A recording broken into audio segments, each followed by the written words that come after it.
Alleloia. Dia amin'ny fifaliana lehibe indray raha lasana babimalala no iarana amintsika amin'izao fotoana izao a. Dia faly indray ny tenako miona sy mifankahita aminao eto amin'ity fandarana ity a. Fandarana vavaka fiambenana izay iarahanao amin'ny fandarana andramika izao a. Ny Akiradio a, ny mpikambana anatin'ny vavaka fiambenana ary ny gropy a izay maresy a izay miaraka aminay isanandro. Manatotosa foana an'izao fandarana izay tanterahantsika izao a. Ka dia manona fiadana tompo amintsika rehetrarehetra izay tratrantsika eto ary misaotra anao ihany koa mbola nifidy niaraka aminay indray amin'ity androany ity.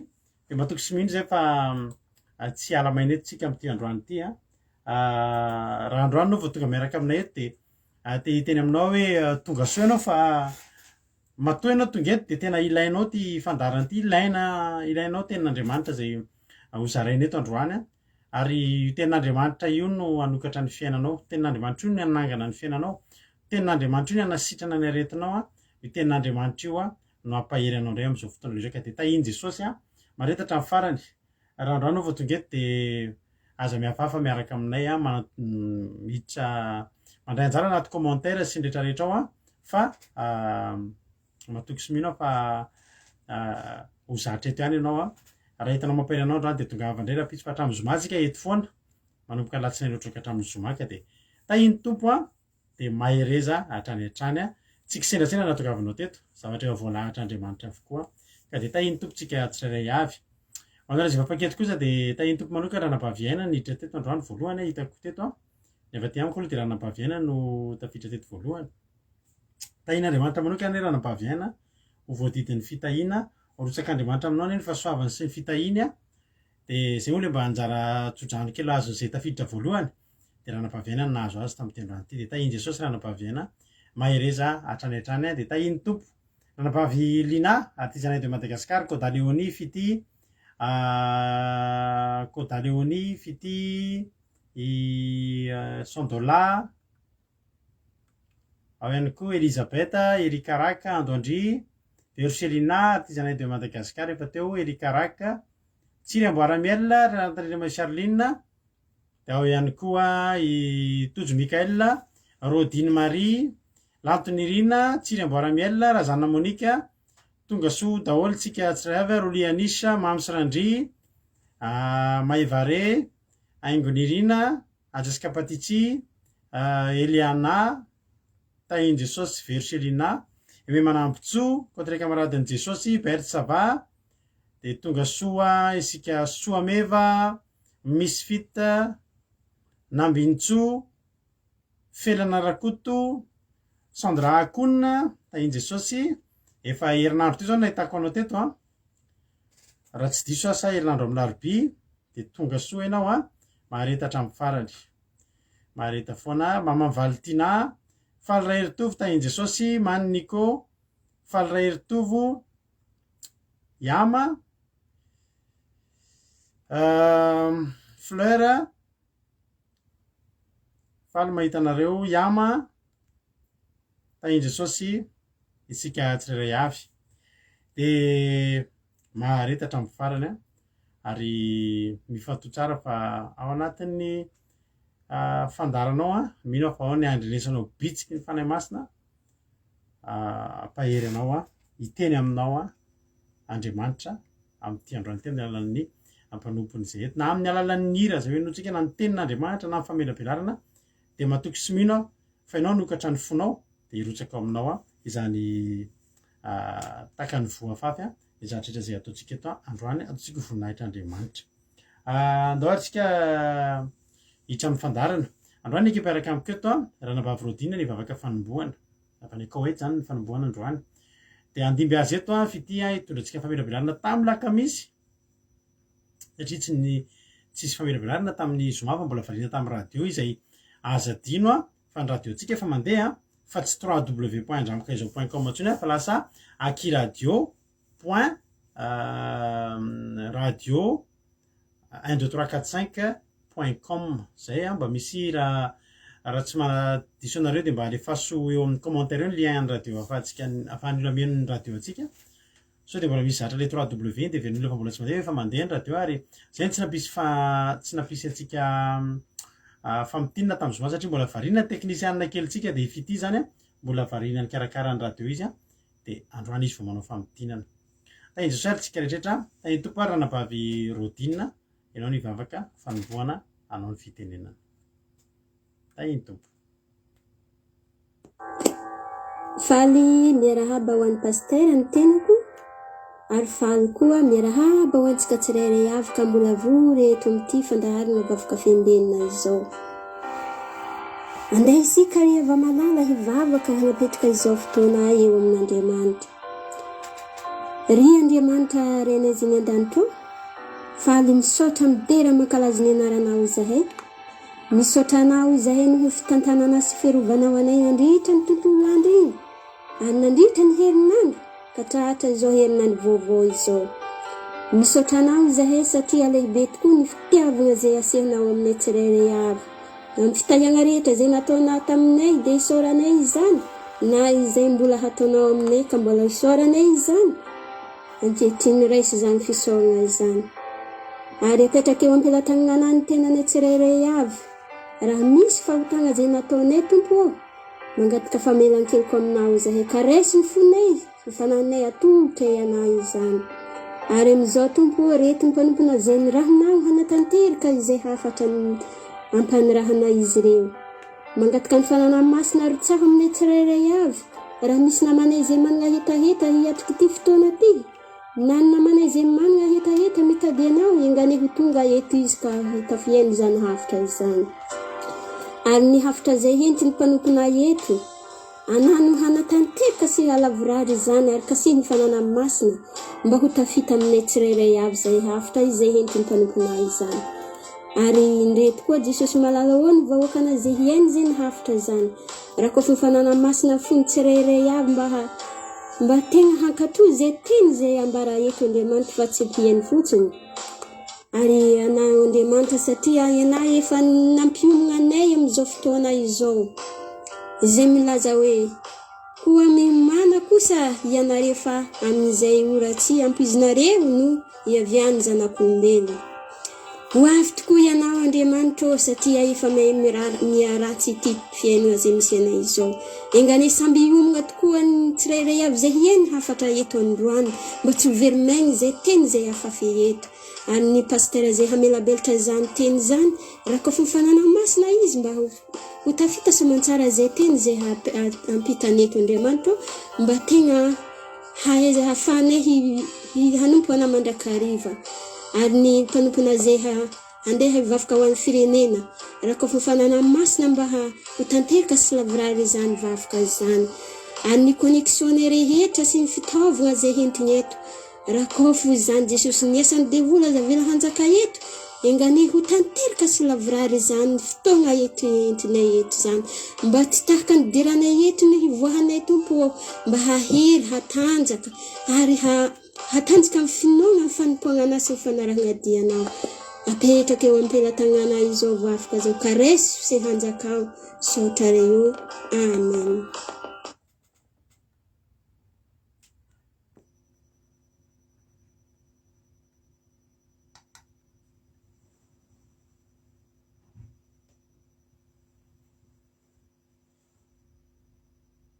C'est avec grand plaisir que je vous fais aujourd'hui le résumé en français du sermon du jeudi 6 janvier 2022, qui nous a été partagé par notre sœur Aïn, aussi sous le nom de Eliana Miajnien. Le verset que nous allons lire se trouve dans Esdras chapitre 5. Voici les écritures en italique au nom de Jésus. La construction du temple reprise. Amen. Donc si on nous dit que la construction du temple a été reprise, c'est parce qu'en fait, les Israélites, ils ont commencé à construire le temple, puis ensuite, la construction, elle s'était arrêtée parce que le temple, il a été détruit. Puis ensuite, la construction, elle a repris. En fait, la construction, elle s'était arrêtée parce que Israël a péché, et donc les ennemis d'Israël sont venus pour détruire le temple et tout ce qu'il y avait dans la ville. Mais après, quand les Israélites, ils sont revenus vers Dieu, quand ils ont prié, Dieu, il a protégé Israël et il a éloigné ses ennemis. Il a béni les Israélites et donc ça a permis en fait la reprise de la construction du temple.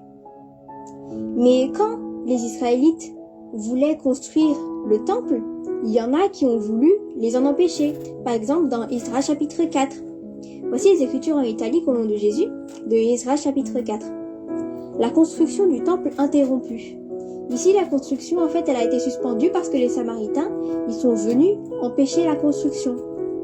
Le diable, lui, il ne supporte pas que toi, tu construises ton temple. Ici, les ennemis d'Israël ne voulaient surtout pas que Israël construise son temple parce que si ils arrivent à construire le temple, il y a la présence de Dieu. Et donc, ils sont protégés. Et donc, les ennemis d'Israël ne peuvent rien faire contre eux. Voilà pourquoi dans nos vies, le diable, il fait tout ce qu'il peut pour nous empêcher de construire notre temple. Parce que si notre temple, il est construit, Dieu, il habite en nous. Si tu obéis à la parole de Dieu, si tu obéis à ses commandements, le diable, il ne peut pas t'atteindre parce que la main de Dieu est là pour te protéger. Voilà pourquoi tu dois t'occuper tous les jours de ton temple. Voilà pourquoi tu dois tous les jours le construire. Et en faisant ça, Dieu, il va pouvoir veiller sur toi. Nous allons lire Esdras chapitre 5 verset 5 au nom de Jésus. Mais l'œil de Dieu veillait sur les anciens des Juifs, et on laissa continuer les travaux pendant l'envoi d'un rapport à Darius et jusqu'à la réception d'une lettre sur cet objet. Donc quand les Israélites, en fait, ils ont voulu construire le temple, mais qu'il y avait des gens qui voulaient bloquer la construction, heureusement que Dieu, il était là pour veiller sur eux. Et quand Dieu veille sur les Israélites, rien ne peut les arrêter. Dans Esdras chapitre 5 verset 3, par exemple, il y avait un obstacle. Nous allons lire Esdras chapitre 5 verset 3, au nom de Jésus.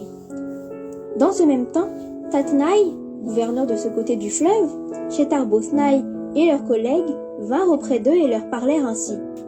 Qui vous a donné l'autorisation de bâtir cette maison et de relever ses murs? Donc ici, il y avait bien un obstacle. C'était Tatnaï, Shethar-Bosnaï et ses collègues qui sont venus leur dire « Mais pourquoi vous construisez le temple? Qui vous a dit de construire le temple ?» En plus, en leur disant ça, on dirait qu'ils veulent rabaisser les Israélites. On dirait qu'ils veulent leur dire qu'ils vont pas réussir à construire le temple. Mais le verset 5 dit bien que l'œil de Dieu veillait sur les anciens des Juifs. Toi, quand tu veux faire quelque chose pour Dieu, quand ta spiritualité grandit et quand ton amour pour Dieu brûle en toi et qu'il y a des obstacles, par exemple des problèmes, si c'est Dieu qui veille sur toi, ils seront détruits devant toi. Tous tes problèmes, tous tes obstacles seront détruits devant toi et ils ne vont pas t'empêcher d'avancer. Par exemple, le pasteur nous a donné un exemple. Imaginons, on a un repas. On a un repas dans une marmite. Un poulet sauce, par exemple. Si tu le laisses refroidir, les mouches vont venir dessus. Les mouches vont venir se poser sur le poulet sauce.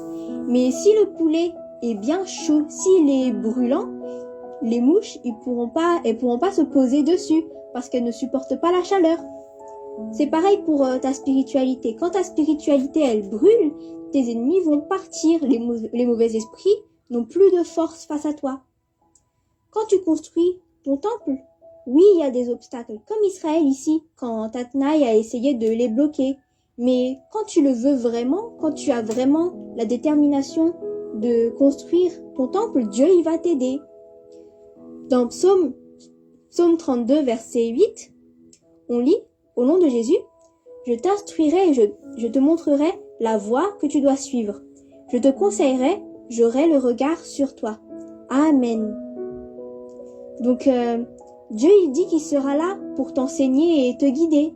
Parce que Dieu, il a toutes les connaissances. Et donc, il peut très bien tout t'enseigner et tout t'apprendre, en fait. Donc ne te décourage pas quand tu veux construire ton temple, même s'il y a des obstacles. Parce qu'après, quand tu auras fini de construire ton temple, Dieu, il va habiter en toi, il va te protéger, il va te donner des connaissances, il va t'enseigner. Alléluia! Voilà pour le résumé en français du sermon du jeudi 6 janvier 2022. Que Dieu vous garde et que Dieu vous bénisse.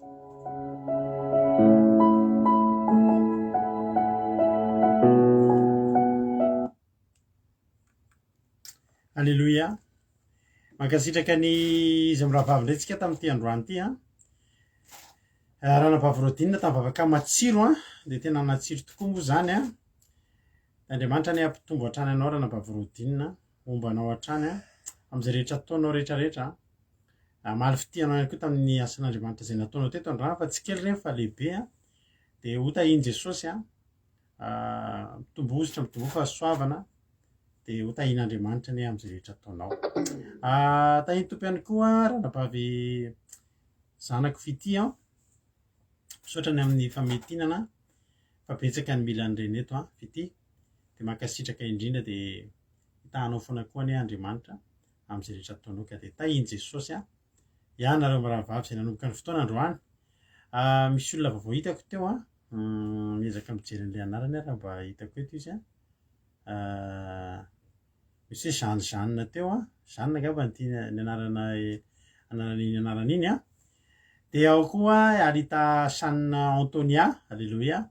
Nareo mirahavavy no androany vao hita teto dia arabaina manokana nareo dia aza miafafy vitanay azy fa tsy miafafa satria tonga dia efa manoratra anaty commentaire ao dia efa nahazo ny message de bienvenue koa tamin'ny ankizy nareo ny hoe tonga soa sy ny sisa dia hitanareo ny lalana maketo aoriana dia raha mampaira anareo androany dia tongava ndrarapitso. Tahiny Jesosy tsika rehetrarehetra dia mahareta hatramin'ny farany.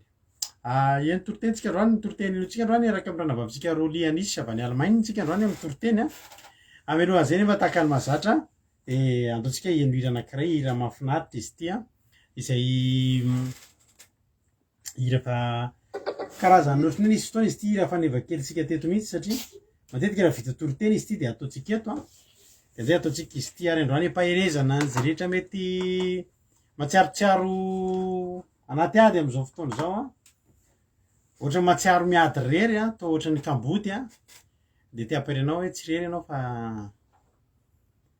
matoky, alleluia, fa Andriamanitra miaraka aminao matoky fa Jesosy mitantana anao miaraka aminao, alleluia.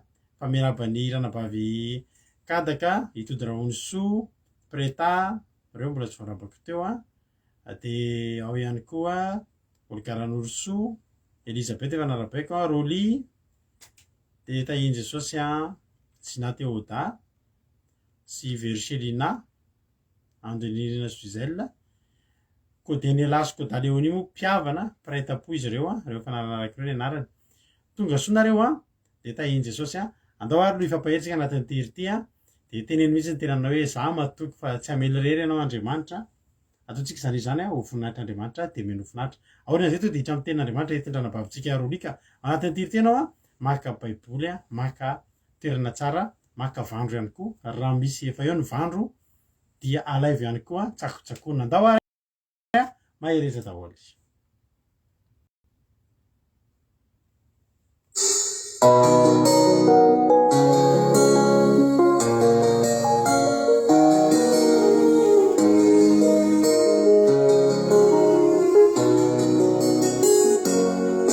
Tokambuti yadire aminiti fiainana simba manakantinay yansapazana mamakivakihi ihunzani fiaina tsaruka suyan fiainanao tao an-tanan'Andriamanitra, alleluia. Ohatra ny kamboty ianao aminiti fiainana simba manakantinay yansapazana mamakivakihi ihunzani fiaina tsaruka suyan fiainako an-tanan'Andriamanitra. eo ary tsika rehetra iteny za matoky tsy hamely rery ianao.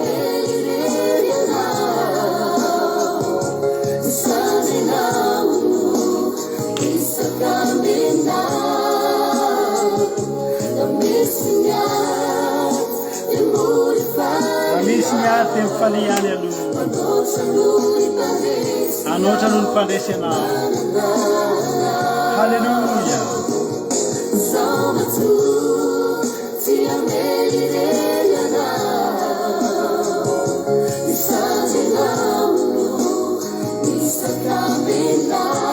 Raha misy miady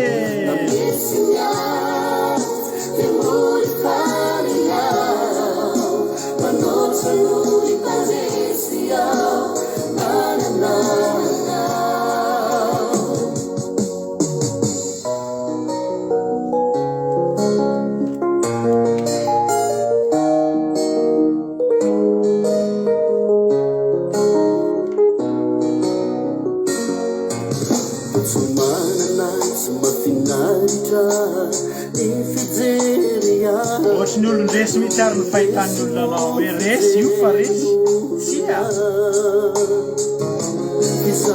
za mbola mino hoe Andriamanitra tsy manaria zaralobako tsy ato antany fa ny andanitra somanana tsy mafinaritra ny fijeria tolotesino fijerin'olona fizaolona za mbola mino Andriamanitra tsy manaritsika zany amen eo ary ambony be daholo moral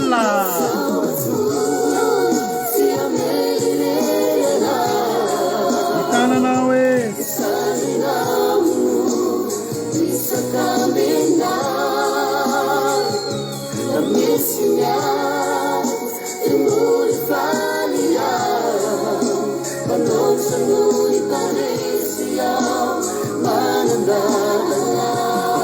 samatuke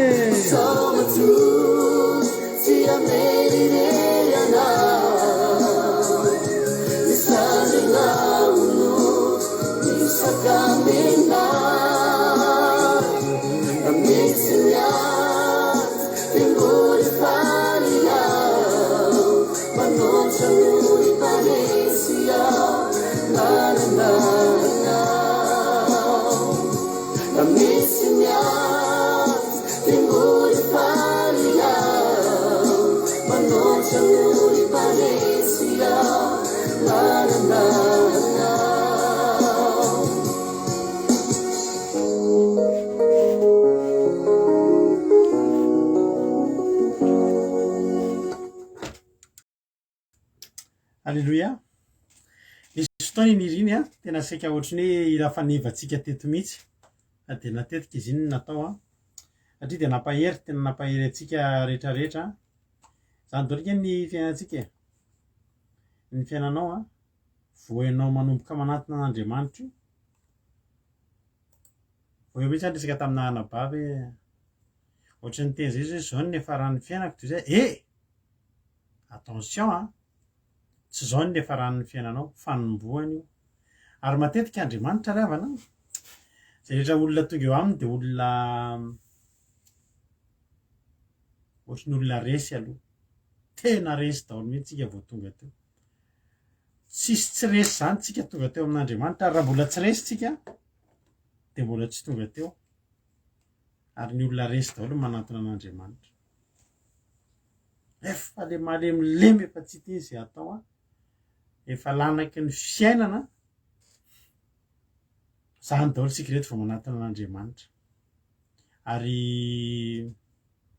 tsara iriny kode ary tsy mahagaga zany Andriamanitra efa zatra olona reraka tonga eo aminy fa Jesosy ngeny teny hoe tsy salama mila mpanao fanafody tsy ny olona matanjaka ny mila an'Andriamanitra fa ny olona reraka sy malemy ohatra mampalahelo kely fa tsy mampalahelo mandrakizay tsy mandrakizay ny alahilon'izay nyzohy Paorina hoy ny tenin'Andriamanitra tsy mandrakizay fa mandalo fa miainga eo daholo tsika miainga eo amin'ilay mampalahelo kely ozy ny hoe zao ve ny efaranareo dia zao tenenina ny olona atrakao ny lohanao dia tena hoe tsy zao ny fifarahany ho fanombohany io hitanao io hoe halleloia ho fanombohany io ao amin'Andriamanitra ny fiainana mety tsara ekena fa misy ady eo ambadimbadika ao fa rehefa ataonao jery todika ny fiainanao dia miakatra foana io mety tsara foana io halleloia mety tsara foana io courage fa Andriamanitra mpanao zavatra tsara io Andriamanitra tsika ary izy tsy mba mahay manao zavatra kitoto ny sakafo any amin'ny restaurant ry avana sakafo hohanina iny ela vao vita izy satria maniny tsara izy manao an'izay iangaliana hatramin'ny endriny ny fiainanao iangalian'Andriamanitra efa kalma fotsiny ianao matokian'Andriamanitra apetrao aminy ny fiainanao apetrao aminy no tantaniny fa iangaliny ny fanaovana an'io fa ianao ny azoko ampaherezana anao dia zao tsy miratsy no io tsony ny fiainanao zay tady ity tsy miratsy no io tsony ny fiainanao amin'ny fotoanantsika mananton'Andriamanitra de fiainana metsara fiainana metsara fiainana mahafinaritra fa tsy miratsy no io tsony courage de tahin Jesosy isika tsirairay avy daholo isika hiditra amin'ny ten'Andriamanitra zay hoe tendrahana bavintsika Roly Anisa izy nitondra antsika anaty ten'Andriamanitra androany de ndao ary ampandrosoantsika izy efa vonimboninao ny toriteny de mino finaritra ary isika tsirairay avy ao ary lasa aritsika anao fitenena ranabavy Roly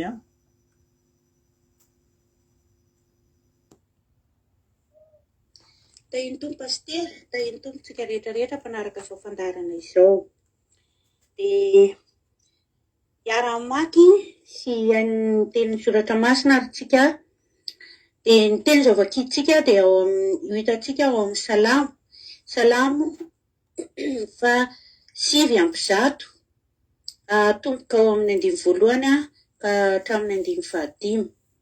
Soramandry eo ambony de mivaky toy izao: ny amin'ny loza anjony manao teny ratsy sy tia ozina.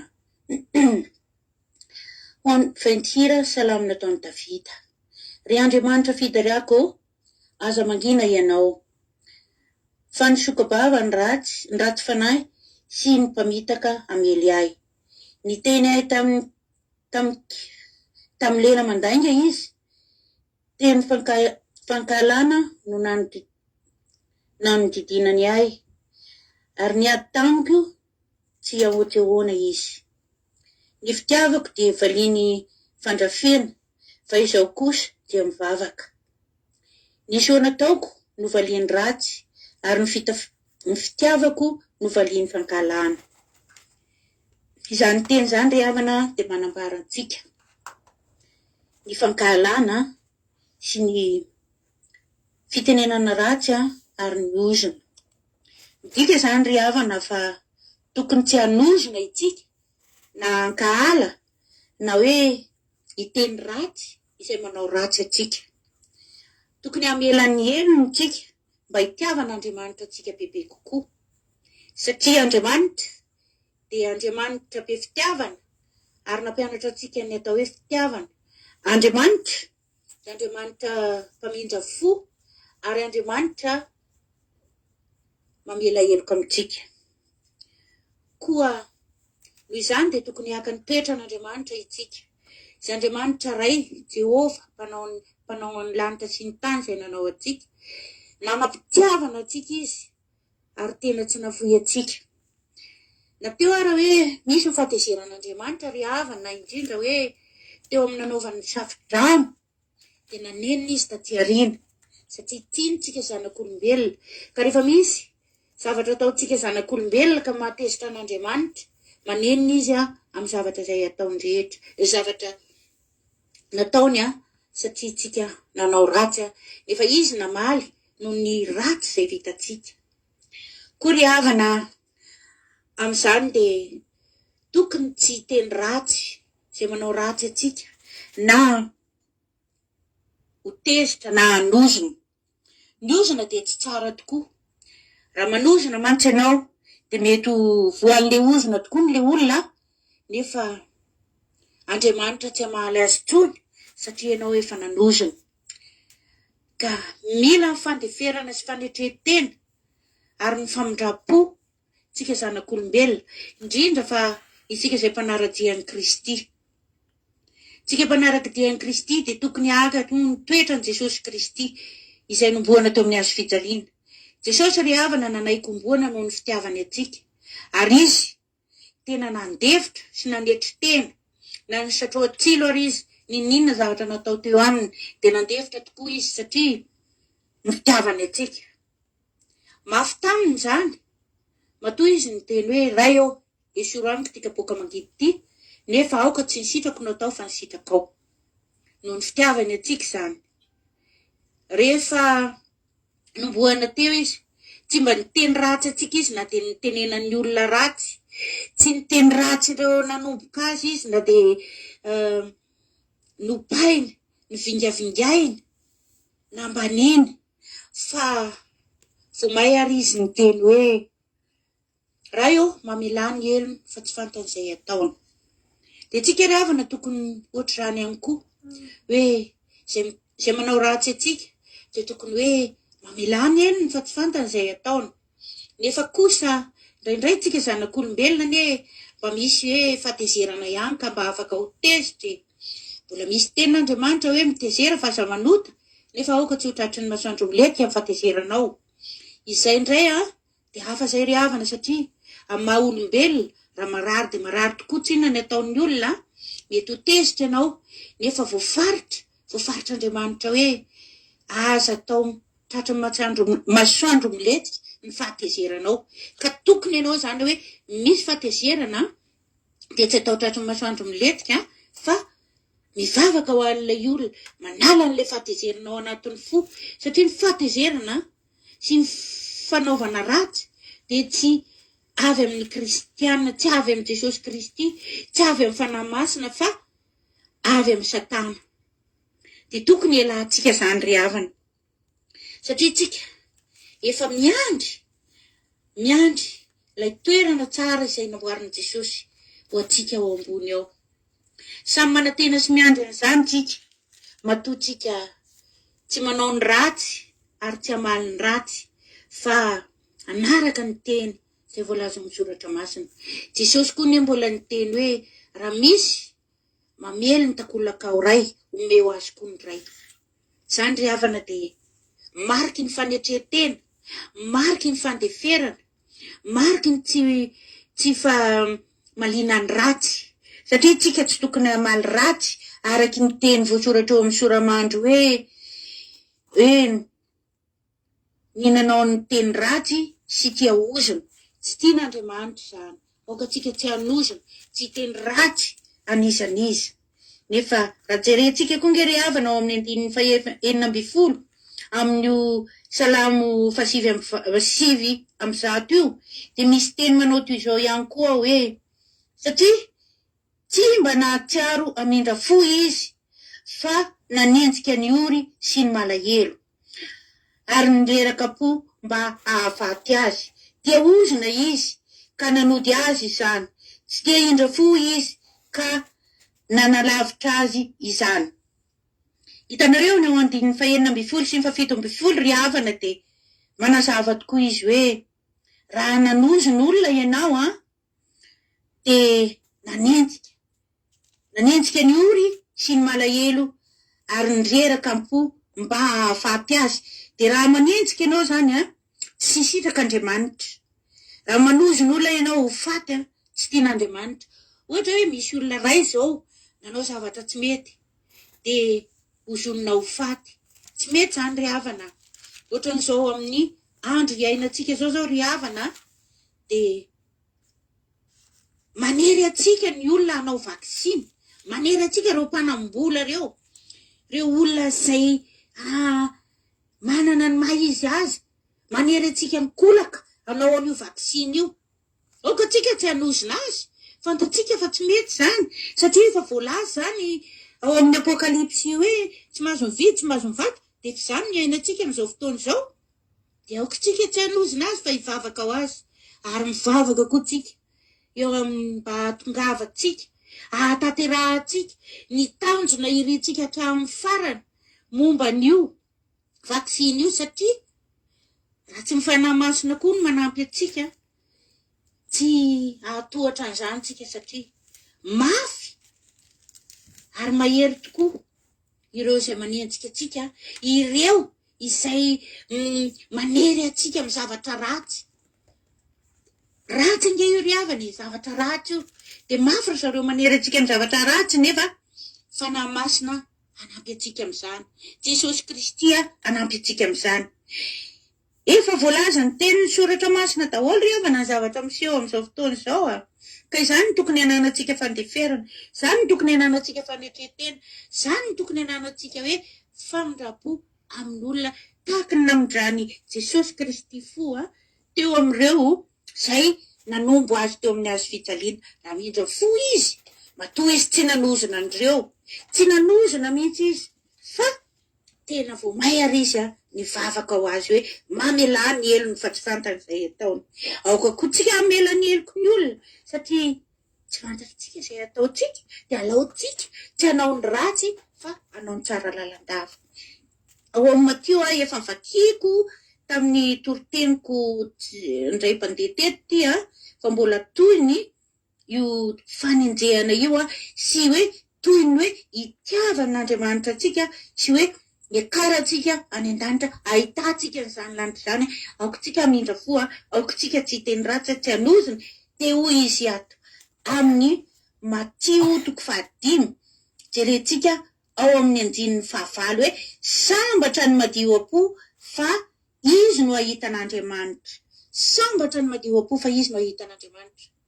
Ahitan'Andriamanitra tokoa tsika ry havana raha madio apo, tsy manozona olona, tsy miteny ratsy olona de ahitan'Andriamanitra satria tenin'Andriamanitra izany ary Andriamanitra tsy mba handainga na hamitaka fa Andriamanitra teatsika izy raitsika be fity teatsika zanak'olombelona.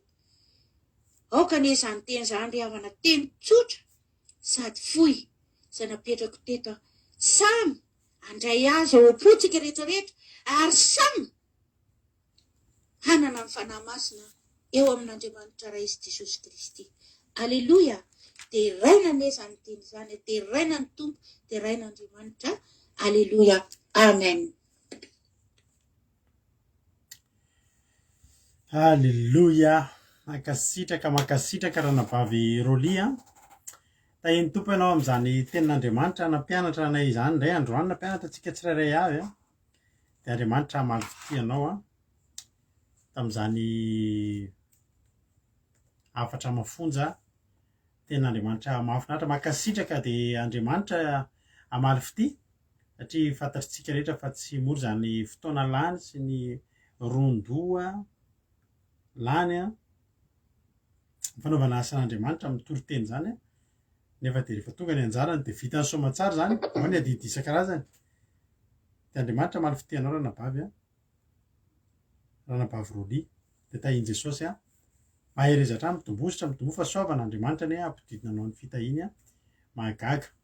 Tiana Rakoto Arzaka Geneviève Andriamananjara Sandolan Irina reo mbola tsy narabaiko teo a de Sandra koa nefa narabaiko teo a Iladanina tahiny Jesosy a isika rehetrarehetra eny ary misaotra an'Andriamanitra de misaotra antsika rehetrarehetra.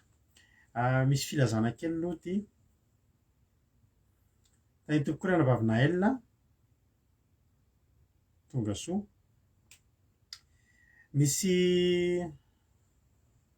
efa tenenainareo moa fa raha mbola tsy tonga Jesosy a sitrapon'Andriamanitra ka velonena soamatsara amin'ny volana marsa zao de mba feno 5 taona ny nanompoana mivady an'Andriamanitra.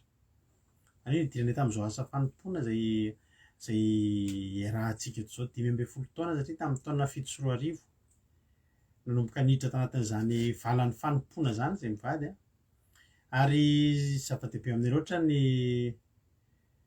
ny mba hatsiaro an'izany hoe tantanan'Andriamanitra tanatin'izany 5 taona zany ka raha sitrapon'Andriamanitra apetrako mihitsy raha sitrapon'Andriamanitra apetrakintsika aminy satria rehefa hoe tsy voatery sitrapony ny eritreritrintsika fa apetrakintsika aminazy raha tanteraka soamatsara de mba manana faniriana anatanteraka anamarika kely an'izany fotoana ngezabe zany zay mivady maro ny zavatra nalovina tanatin'izany ary mba tianay marihana kely miaraka aminareo tianay mba hafetena kely miaraka aminareo zany raha misy ny fotoana ahafahantsika manao an'izany ary omaly rehefa nivavaka omaly de nitokana nivavaka de reko misy famangin'Andriamanitra tonga de anao seminaire tsika amin'io a tadinareo tsika tamin'ny heritaona nanao an'ilay seminaire-ny tamin'ny 2020 moa io fa tsy tamin'ny heritaona seminaire momba ny Gilgala isika tamin'izay ka anao isika seminaire amin'io mandritra ny herinandro a de anao takany tamin'ny Gilgala indray isika fa aloha hevitra hafa etsika namariana zany ry faradoboka ny sabata le izy raha sitrapona raha ohatra moa misy ny fotoana kambola ary indrindra no tiana apetraka hoe ndresaka tamin'ny izy mianakavy kely moa zahako vady aman-janako zany zareo ny teny hoe dada arosoy aloloha le izy satria tsy fantatritsika amin'izany volana maro zany hoe mbola hoeto ve tsika mbola ohatr' zao ve ny fifandraisantsika raha mbola tsy tapitra akory ny janvier mbola tsy misasaka akory ny janvier de mba zao ny zavatra mitranga eto amin'ity tany ity a de hitatsika eo zay fotoana anaovana azy zay mba tonga namametraka zay andaran'Andriamanitra azy eo nafahatsika manatanteraka na misaotra na rehetra aloha mankasitraka an'ry zareo mpandray anjara fa mampahery azy reny teninareo reny a de hotahin'Andriamanitra re nareo zay mankasitraka ny ranabavy rehetrarehetra zao a de Andriamanitra malifity anareo de ny tiako lazaina zany hoe tsika tianao an'izay zavatra zay za moa ny teny tamin'ny ankizy tato amin'ny groupe zay maresy hoe fahasoavan'Andriamanitra raha mbola afaka miara-mitandrina pasika zany tsika amin'ity taona ity hoe amin'ny pasika zany tsika mbola manana connexion ohatra zao mbola afaka miona ohatra zao ary ny faniriana ny tena faniriana amin'ny vady de mba hoe ahafahantsika miona mihitsy amin'io ho an'izay afaka miara-mitandrina ny pasika tsy fantatritsika ngerabany tamin'ny 2020 tamin'ny 2021 tsika efa niteny foana fa sao de mba tia mipasika farany ary amin'ity 2022 ty sao de mba tena io mipasika farany de zavatra faniriana hoe io volana mars io anaovantsika an'izay zavatra zay a mbola mba hisy ohatr'izao ny connexion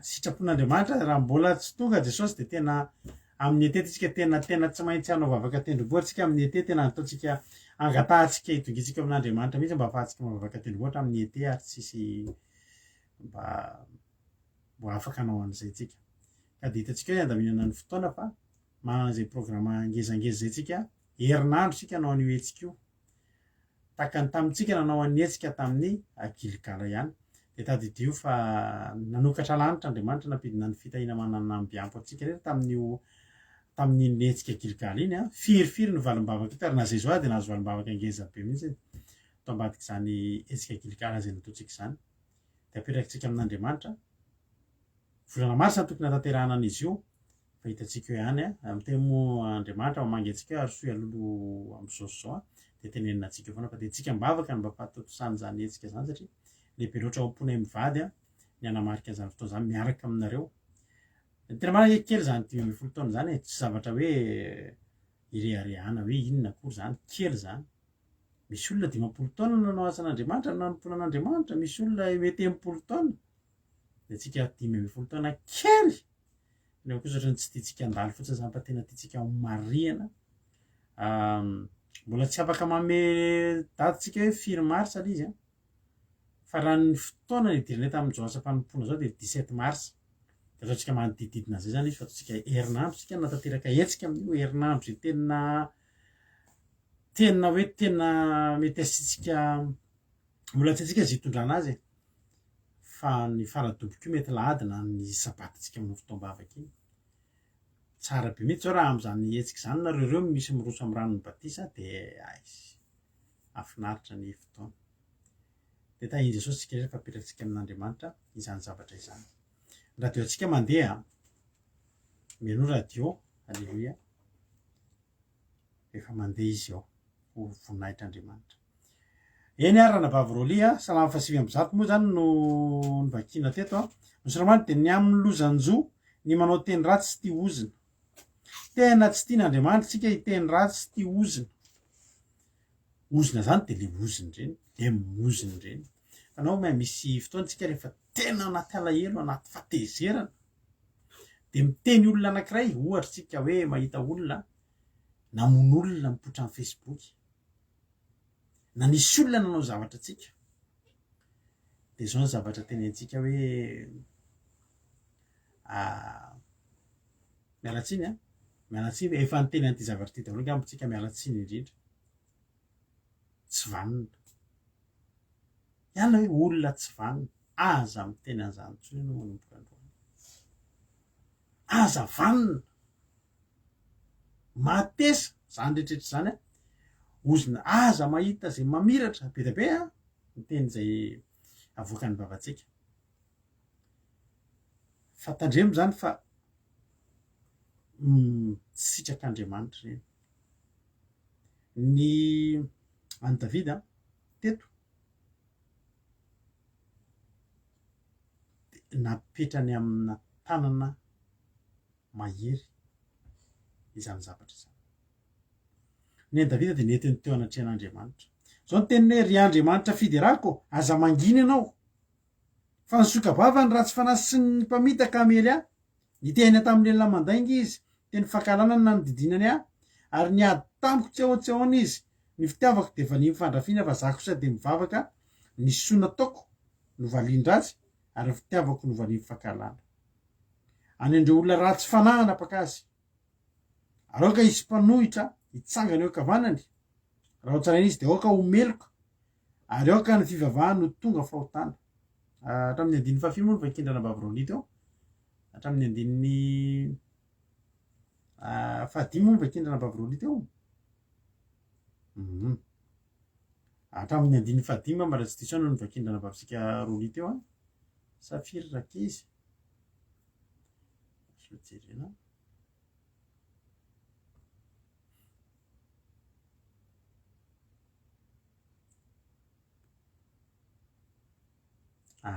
eno izy izy andininy fahadimy atsaniko eo amin'ny andininy fahadimy fa toizako ihany eo amin'ny andininy fahenina rehefa avy eo teto a i Davida dia nametraka ny hoady io tena tren'Andriamanitra fa na izany aza dia efa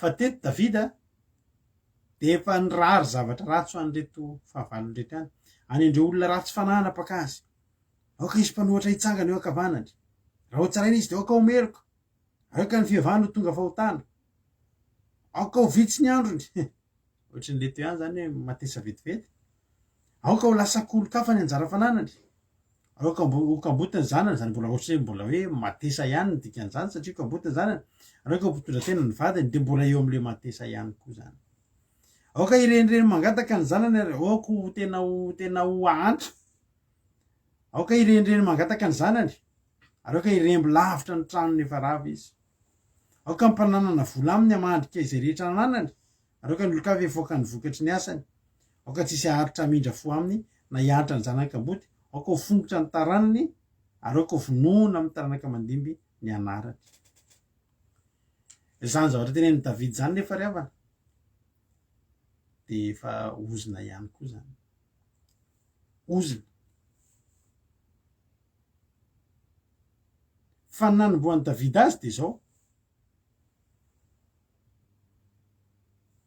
Andriamanitra ny tiany teny zao ry havako efa misy manao zavatra atsika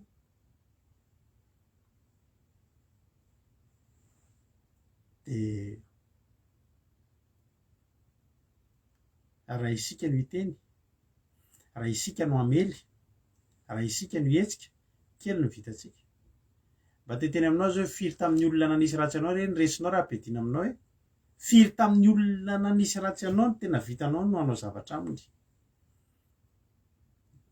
tsy mavity tsika ary raha mavita tsika kely dia kely eny amin'ny Facebook tsika amin'ny mamely sahoana eny amin'ny Facebook tsika amin'ny mamely dia mitady izay masadoro amin'ny olona dia miteny hoe zako mba hinarany ananina nefa aza hoe zozoro tsy folaka fa mandevitra e zozoro tengenam-pody tsy folaka fa mandevitra dia misy mantany fa misy inona ki maman MP dia mba any anaty MP any no manitsika amin'ny mamely iverinao fa le olona marina mihitsy izay teny na elona zay le olona ary tsy mahita an'izy mihitsy fa izy marary fa ino mba vitatsika ino mba vita asika le teniteny ohatry ny mamelimely ireny any Facebook ihany tsika mahavita zay ihany dia tapitra dia vao mety tsika malera raha vao tsy misy manao combien le zavatra ataontsika zany zay de miteny a jevizy de fa jevizy ianao de eo ianao de ny olona fotsiny mody manontany mandrangitra anao za makanao a maman a makanao a dada makanao inona moa le olona tsisy idiran'ny olona am'izany tsisy idiran'ny olona am'izany ny adinao a raha hoentinao de tsy vitanao misy raha zay tamin'ny vao nisy fiangonana fifanjam-panajeny nisokatra tamin'ny andro regny mbola naditra mbola mpanao belo teny amin'iny Ambatomitsanga iny de nisy fiangonana zay nisokatra tamin'izay de omeo anjeso ny entanao fa izy no iaianao ambony ambony tiako be zay iry zay taloha tamin'izany zay a misy fotoana zay miditra ao anatin'le fiangonana ka feno ankizikizy vavykely ao le fiangonana mamy zay miditra ao de tsy vavaka fa itily fotsiny ny aleto ao tamin'izany tsara zay iry zay meo an Jesosy misy tantarena teto le tantara kely le zazakely miaraka amin'ny dadany de mba mandalo eo am'le mpivarotra mokinazy de miaraka am'le mpivarotra mokinazy de ozy izy le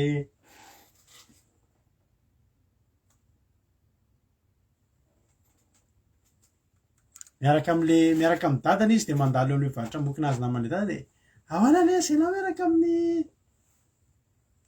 dada mandendeha eo mangala mokinazy raiso zay zakany tananao eo alaivo de nataony tany arina ny tanany io dada mangala eo izy izy le ranga mangala izy le dadany eo mangala efa miteny izy mangala aloha dada mamaky nataony tany arina ny tanany tsy netinaky izy de nalain'le dadany am'izay le mokinazy de zay vao falifaly izy tenen'ny dadany noho ny antony fa manino ianao tenen'le olona hoe makany efa tsy mety maka mokinazy hoe tsy fantatry fity makany a Madagasikara tona mihinana mokinazy ndry inona moa zany mokinazy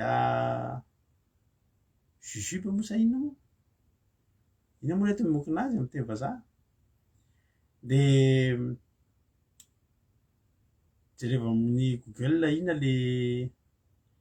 inona moa mokinazy de zao am'izay teny zaza ao izy tsy nakary dada satria zao jujube kify ity de avy eo am'izay de satria ozy izy raha zany nakary dada kely de kely fa raha dada ny naka de ngeza satria ny tanany dada efa ngeza zao ry havana malala raha manana ady ianao raha ianao mamaly tena tsy makaiza ary tsika manana tanjona tsy mitovy amin'ny tanjon'Andriamanitra isika rehefa manana lelo aman'olona de ohatra sadytsika zany ny olona iny nisy zavatra ratsy be azo azy mbola ny ratso ny Davidy io tena arak'izay teniko zay mihitsy azavanina hatramin'ny taranaka faramandimby mino efa ny teny an'izany dao tsika efa misy olona setra mampalelo atsika za tena teneko anao ry havana efa ny fonako tamin'Andriamanitra ty fa za tamin'izany vao mivavaka kelikely ray taona roa taona mbola zaza ra-panahy be tena le mbola ny fangaro tamin'izao tontolo zao koa de nisy zavatra nitranga ohatr'izao nisy mpiara-bavaka taminay tamin'izay nanana olana de nisy fahafatesana tamin'izay teo anivon'ny fianakaviany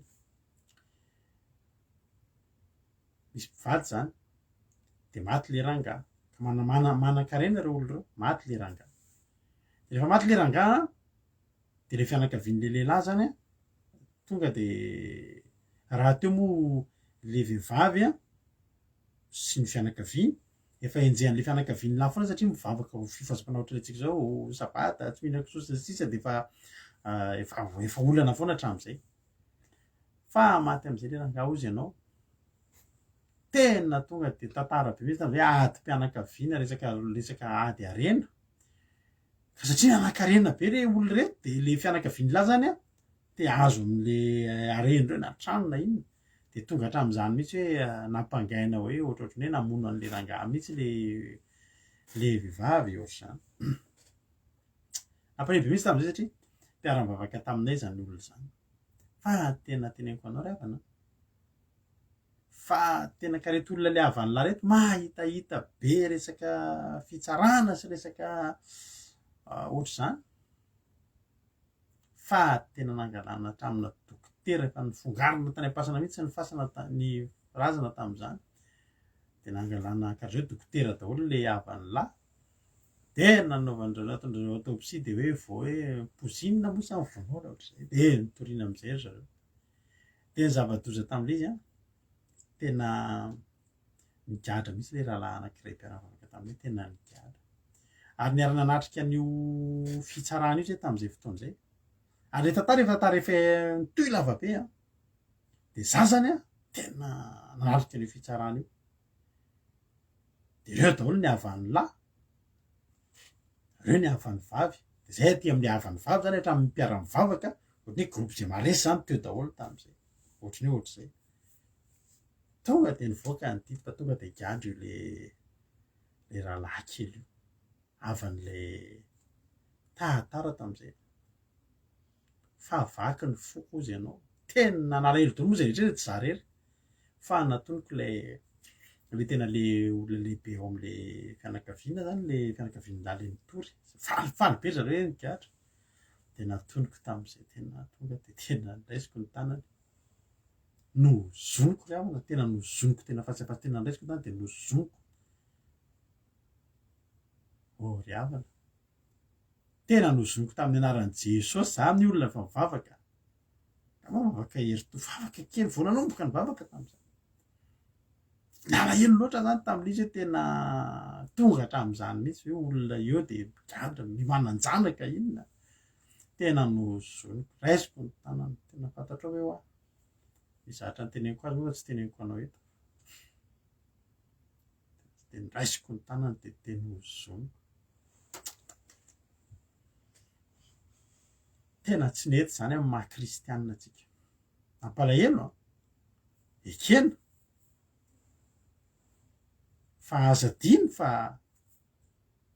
tsy anjarantsika ny manoziny olona tsy azontsika atao ny manoziny olona raha azo atao manoziny olona Jesosy nge ravana niakatra teo Golgota niakatra ny akany Golgota any ikarandoha mitondra ny hazo fijaliana miaraka amin'ny ahirifiry sy ny ratra rehetrarehetra sy ny raha very sy ny mbola milanjana iny tsy nanozina antsika izy le irado iny natonga na ohatra hoe le isuzelle sy ny terirabendry iny tena aza tsy nanao an'izany Jesosy tsy nanozina antsika izy raha nanozina izy teo izy nanozina raha azo natao zany teo izy nanozina tena raha tsy reny atsy ohatr'izao aza mba mahita aza mba maniry tsony ny volony iny rado iny ohatra zany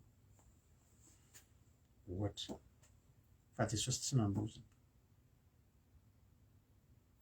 ary zao araka anteko taminao teo ny Jesosy aza mifanohatra am'izany mihitsy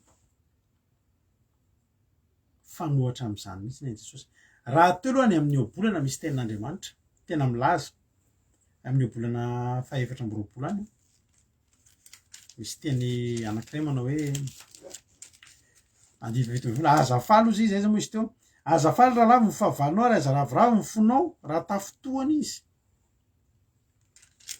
tsy mahazo faly zany raha vo tafotoana ny fahavalina eo mety ampome any hoe io fahavalina de tafotoana de enao hoe de tsy nge zany no nataony fa raha vo manao an'izay tsika de zao tsy maninona iny olona iny eto misy ohatry ny zavatra somary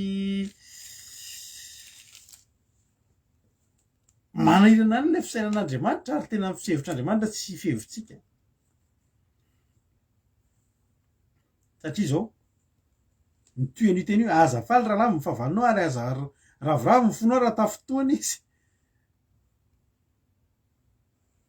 tsy mora nge zany revana hoe za misy fahavalonao tena fahavalonao eo zao mihitsy tena enganika ho tafotoana eo iny ary fa tafotoana de ianao tsy me fa vomenao tena mitry tafotoana le fahavaloko tsy mora nge revana manompo an'Andriamanitra tsy tsy mora ny manompo an'Andriamanitra mahatonga ny olona vitsy manompo an'Andriamanitra tsy misy zavatra tsy mora atao fahavalonao zao hoe tsy satrinao ve ry havana tafotoana eo ingany hoe tafotoany io fa tafotoany alainao vidéo mihitsy de avoakanao mary any tafotoana fanjoaniny ianao ny tafotoana mbola aiza ny azo anao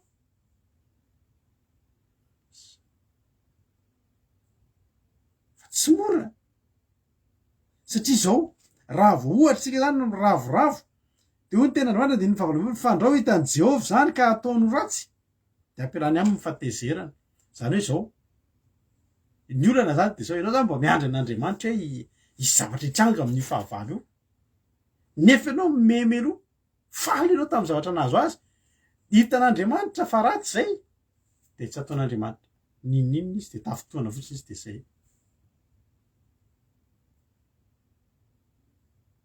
tsy mora le manompo an'Andriamanitra ry havako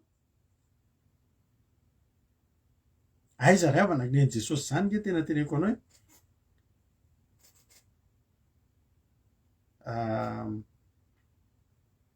Jesosy ny teny hoe ameo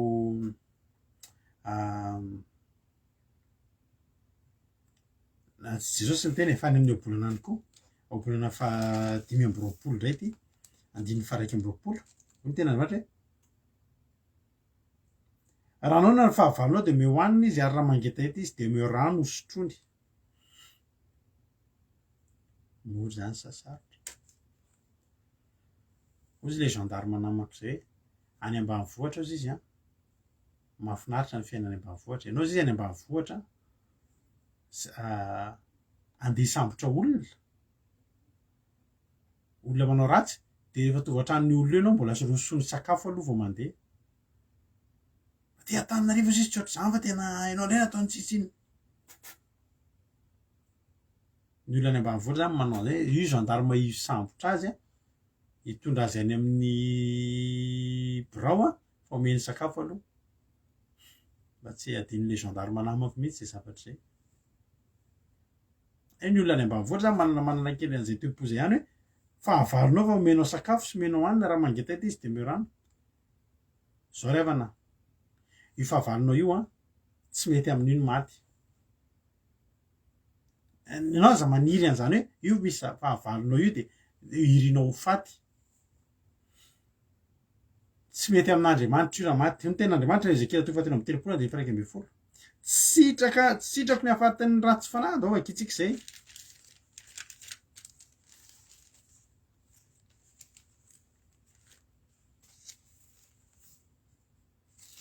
Ezekela 3:30 vakitsika Ezekela 3:30 andininy fa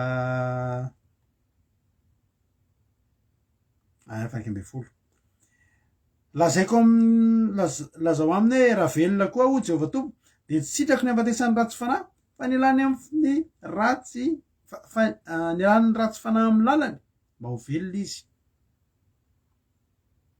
miala amin'ny lalany ratsinareo fa hoana moa no teo faty anareo tamin'ankizaely tsika no tena matesa satrinao ho faty raha miprograma tsika ny fahavalontsika na olona tsy de naninona tsika kory ary zavatra misy olona zao mety tsy namerina ny volanao ny sorikin'olona zao ohatra ny volanao 1 million sa 100 millions sa tsy fantatro de indraindray tsika tena hoe tena matesa any aza mahita an'izay ny tsika olombelona de any foana fa n'Andriamanitra tsy any isika rehetrarehetra reto araka ny teniko teo tsisy tokony velona na ray ary raha zay olona rehetra nanozona atsika tany nataon'Andriamanitra tanteraka de ho aiza moa nefa ratsika itsika raha nanao ratsy tsy hoe tsy naninona akory tena nraisin'Andriamanitra tany nahary tena tsika hoe efa nanarin'Andriamanitra daholo efa nanarin'Andriamanitra daholo tsika fa tsy araka ny zavatra neritreretin'le olona nananarelo tamintsika ny olona mananarelo tamintsika de tsika ho faty tsika ho potika tsika ho tena ohatrany hoe any Davidy hoe hatramin'ny tanàna ny faramandimby engany io kamboty ny janany ozy izy ary manantena ny vadiny fa tsy nitsoro fotsiny hoe matesa any ianao Andriamanitra raha mandray an-tanana tsy maty ny anarany iny, tsy maty fa maninona mba ho velona fa nefa anariny. Ianao za matahotra fa raha ny adinao entinao eo anatrehan'Andriamanitra, iny fahavalonao iny tsy afa-maino eo anatrehan'Andriamanitra iny. Saingy tsy ny ahafatesan'iny koa ny tanjon'Andriamanitra. Ho avy ny fotoana ny fahavalonao hitanao lasa mpanompo an'Andriamanitra, ohatranao amin'izany fotoana izany anao hisaotra an'Andriamanitra.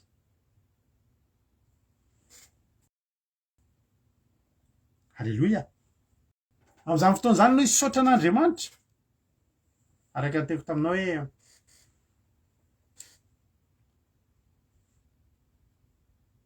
ny olona nisoloky anay mivady efa nitantarainay anareo teto. Reo olona reo dia tonga zay tsy nafantatra tamin'izany. Izy ireo mpivady, ary rehefa mpivady izy ireo dia mihaja be mihitsy. Dia za tamin'izany mpivarotra miasa amin'ny sosiete misy ahy, dia mivarotra zavatra be dia be, hatramin'ny tomobile vaovao ka pneu ka batterie ka jante lurene rehetrarehetra mikasika ny fiarakodia, dia za mivarotra an'izany. Resaka iny de accessoire sy pièce sy rehetrarehetra za mivarotra. Hatramina groupe électrogène na nanako traika efa daholo ireny. Satria za tena commercial tena polyvalent mihitsy atao amin'ny toerana izay, mivarotra tomobile, mivarotra tracteur, mivarotra rehetrarehetra. Dia tonga eo aminay ery zareo, dia manontany vidiny entany ireny. Ka fantatrao tsara ny pneu fa pneu ana camion amina million vidina pneu ana camion. Dia tonga eo aminao izy dia maka namana anao izy, tsy mbola mividy aloha izy, maka namana, monsieur Rado ahoana. Dia tonga teo dia za moa nanana ny plasiko teo am-piasana dia afaka manome izay ilain'ny olona, dia nividy entan'ireo olona ireo. Fa izao nividy entana izy ireo tamin'ny voalohany dia alohan'ny ara-dalàna, dia manomboka mahazo ny fatokisanao amin'izay dia naka entana be dia be amin'izay izy, be dia be amina centaine de millions amin'izay ny nalainy. Dia za koa tamin'izany moa fetsifetsy ratsy ao amin'ny toerana esako ihany dia tonga ao ny olona hividy an'ireo zavatra eo, dia tsy ireo entan'ireo nomeko azy fa manana entana ihany fa mora indray efa alaiko akafa. Tena dia nomeko entana izay entanan'olona nomeko azy ireo. Dia za mandony volan'ilay olona moa izy mandony volana amiko. Lasa ny entana hatramin'ny trano nipetrahany ny elany. Eritrereto amin'izany ny avolentan'ilay vola, ilay valeran'ilay volana alainy hoe trano ipetrahanao vitanao miala to dia tsy ohatra amin'ny entanao rehetra najanonao fa ilay entana lasa pneu ana camion evo firy ry havana. Pneu ana camion, ho anareo izay mahalala vidina pneu ana camion, firy ny nalainy ray efa ray camion kely, pneu ana camion hoe firy million zany hozy ianao, lasany tsy hitatsony zareo, tsy hitatsony. Ary tena nitrotrondro tamin'ny tany mihitsy aho tao aorianan'izany zavatra izany. Nahatonga ny fiainanay potika tanteraka satria mba tsy hafa-baraka anao ianao tsy taranaka ao amin'ny taranaka io, mbola tsy nisy olona niditra pony izany na ray, tsy mbola nisy izany. Dia ianao zany nisantatra ny fianakavianao hatramin'ny razambe anao hatramin'izay hiditra ny amponja. Ho afa-baraka amin'ny olona ny toeranao nefa ao am-piasana mba toerana manana maiza izy tsy nahafantatra tamin'izany. Dia niaro an'ny voninahitry ny tena tamin'izany dia mifanaraka tamin'ny tompon'entana dia lasa izay ny lasa tafiditra ny olona izy menakavy ihany lasa ianao no mandony volan'olona. Mafy ange izany fa teneniko anao ry havana tamin'izany fotoana izany potika ny fiainanay menakavy izay mivady, mbola vao mivady moa izay tamin'izany mbola tsy niteraka. Nanomboka teo ny tonga ny olana fa tsy mora izany fiainana izany fa tena hoe tena niditra tamina fiainana mafy zay nitantarainay anareo tantaraiko anareo eto hoe zay tsy mahamenatra fa boka ny trosa 450 ny olona nanana trosa tamiko ry havana efo 1 miliara trosan'olona tamiko tam'izany vokatry io zavatra io daholo de inona ny zavatra nitranga isan'andro ianao mifoha amy 5 maraina mandeha mitady vola mody amy 3 maraina tena fiainana tsisy ohatr'izany tam'izany mba nanana trano nanana tany fa lasan'ny olona amy fomba lasa mpanjanona bola tsisy potika ao apotika fa tena tao anatinay am'izay tena nanozona hoe tena nanozona andreo olo reto tena tsy rariny kosa zao tena nanozona fa tena teneniko anao ry havana malala fa rehefa nivavaka de nisy zavatra mavesatra efa manomboka mivavaka efa nanomboka nisokatra ny fiainana fa re ihany hoe mbola misy zavatra mavesatra ny anaty manapatonga ny fotoana anankiray tanaty fotoam-bavaka anankiray tsarony amy vady nisy torotely mafy ke zany ny ara-bavy ve ny afy natao ambadika charbon nandalo zavatra mafy ny avy natao ambadika ny gony charbon fa tonga mipitaky trosa fa tena tonga ny tao anaty fotoam-bavaka ray nisy toroteny mitovitovy am'izao tsarony amy vady nanao hoe andao amela ny olona rehetra tena mela andreo olo reo zay namela de tena to de maivana ary nisy fotoana ny toroteny taminareo teto ny teny nanao hoe reo olo reo raha mahita anay am'izao satria fandarantsika io ma refa mba miparitaritaka ihany ny tena marina isika rehetrarehetra eto tezitra tamin'ny Jodasy daholo Jodasy tena namadika an' Jesosy ino Jodasy natao an'izany Jesosy ino Jesosy natao an'izany Jodasy fa izy amintsika tsy tokony hisotra ny Jodasy am'izao fotoana zao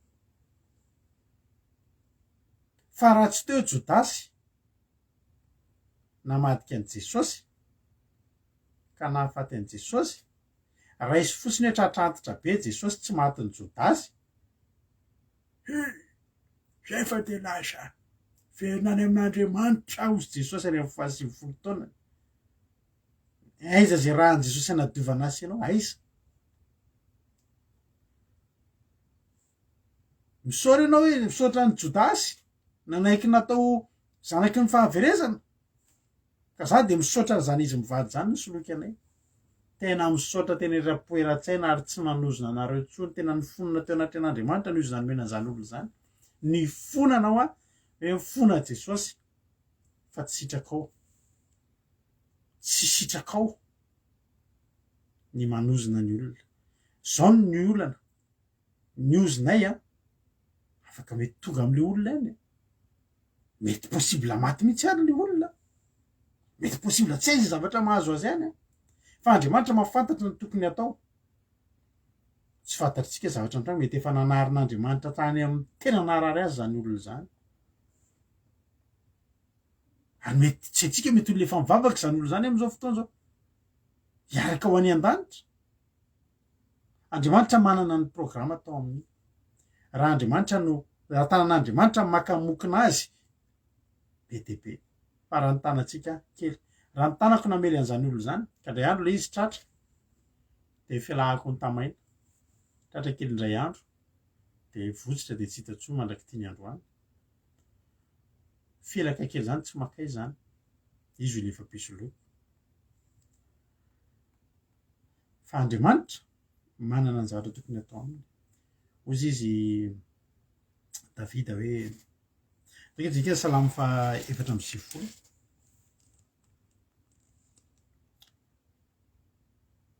vakinao a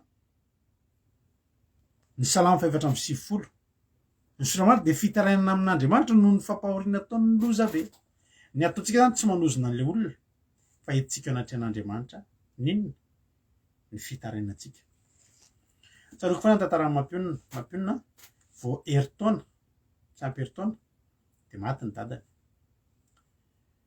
de kamboty ray izy hatramin'izay de rehefa tanoranora am'izay izy de atalatalain'ny ankizy lahy de misy ankizy lahy manatalatala de zao foana mba teneniny alazako amin'ny tatana nareo de mipirina ny ankizy lahy kely de fisy tsisy dada fa iny ety ny ampahorina an'le olona fotsiny ety ny ampitahorana an'le olona fotsiny fa tsisy dada zany raha mitena le ankizy eto ary zay dadanareo de sariny ngamba sisa ny etiny eo ina moa zatra tiana teneniny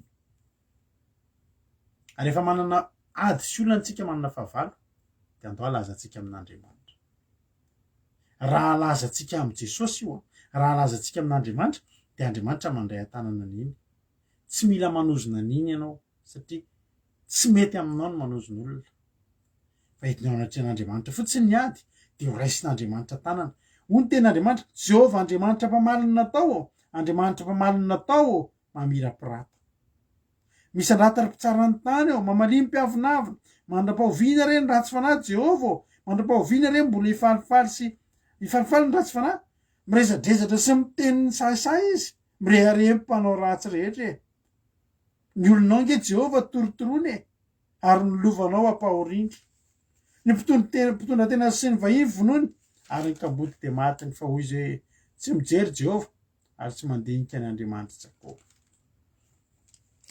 nentina teo anatrehan'Andriamanitra mitarainana amin'izay Andriamanitra jereo reto ataon'reto olona reto torotorony ange zay ampahoriny ange zay izy tsy nanozona le olona matesa fainganareo na ohatry zao fa netiny teo an'Andriamanitra jereo eo alazako amin'i Jesosy ianao rehefa misy olona mahazavatra mahazo anao am'izao fotoana zao tsy angerevana indrindra antsika ty atany an'olona ty ndraiky tsika mizaka ny tserany eny ndraiky tsika mahazo zavatra mampalahelo misy fotoana reto fa za reto ndre manao teny marary ary izy koa tsy mety tsara velatsoetratsika malagasy fa ny azy to de avoaka zay oampony misy fotoana marary ny teny de aza manozona anazy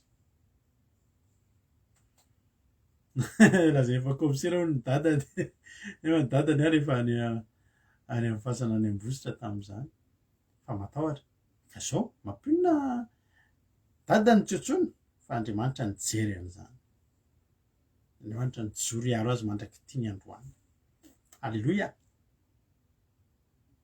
de aveo moa nomen'Andriamanitra anahy izy za sady dadany any ray no vadiny alleloia ary rehefa amin'ny mampionina sady manome fitiavan'ny vadiny mamezaka manome fitiavan'ny ray de izy ataoko ohatra mitondra vady de ataoko ohatra mitondra zanaka ihany koa de karakaraiko tsara alleloia mianta amin'ny dadany io alleloia tahiny Jesosy mampionina fa tena nalaza taminy ny olonao Jehovah ny torotorony de nilovanao nge ampahoriny de izy Andriamanitra hoe ay torotoronareo dahoary Abakoka 3 la torotoronareo de zao ary rejerentsika ny Abakoka 3 ny fahavalonao raha manoritoro anao de aza matahotra anao fa tsy ny fahavalonao reny mahay manoritoro alleloia aiza moa ny Abakoka teo Abakoka 3 andiny 12 vakitsika valikafatra avy amin'Andriamanitra amin'ny fahatezeranao ny antsahanao ny tany amin'ny fahaviniranao no anosehosehonao ny firenena anosehosehnao ny firenena 9 mivoaka amonjy ny olonao ianao de amonjy ny voaositrao torotoronao ny tapenaky ny tranony ratsy fanahy ary ariarinao hatreo atenatena ny fanorenany lefony any ny anaborahanao ny lohan'ireo miaramila ny betsaka izy avy toy ny tadio amely sady mifaly andaniny mangingina ny ora izy mitetiny ranomasina amin'ny soavalinao ianao mitetiny ranomasina amin'ny soavalinao ianao de ny amin'ny rano be miavovona le fahavalo tena nanoritoro antsika fa tonga Andriamanitra naninona nanoritoro azy hatramin'ny tranony tapenaky ny tranony ka hatramin'ny miaramilana izy rehetra. Zay teneko anao hoe raha ianao ny anoritoro zay ny anarany raha vao ianao anoritoro rehefa Andriamanitra anoritoro. Halleloia.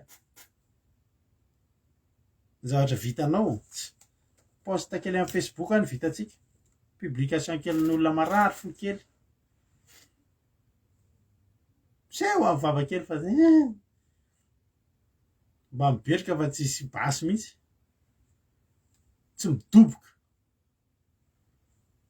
Raha hitanao hitody raha ony so dia hitody raha ony so kôtaly eony zany mba haitsika fa rehefa Andriamanitra Geneviève Randremana zany Andriamanitra rehefa miteny.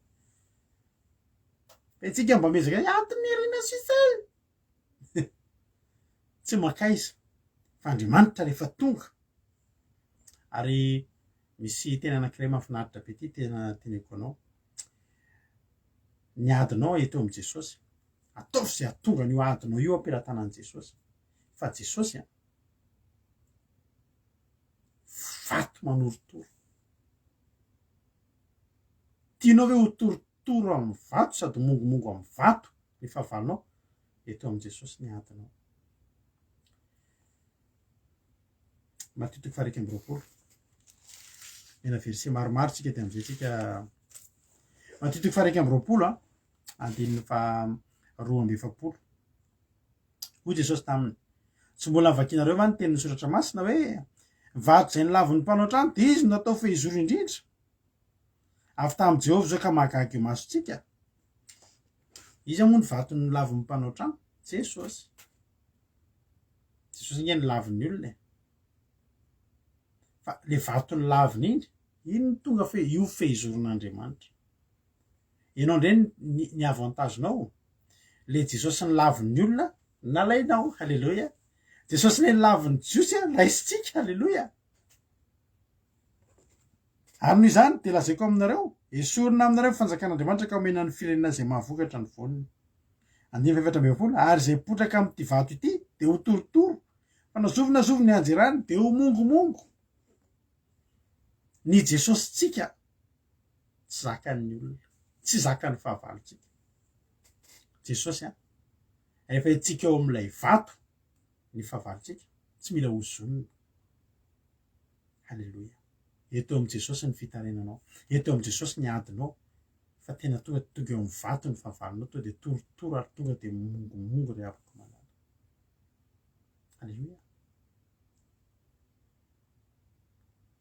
Manomboka androany ianao rehefa nanozona olona ianao dia ndano mifonda, ndano mifonda.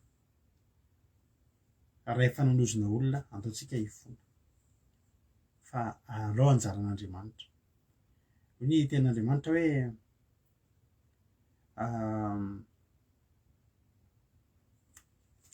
zay moa zay ten'Andriamanitra zay tsaroko eto.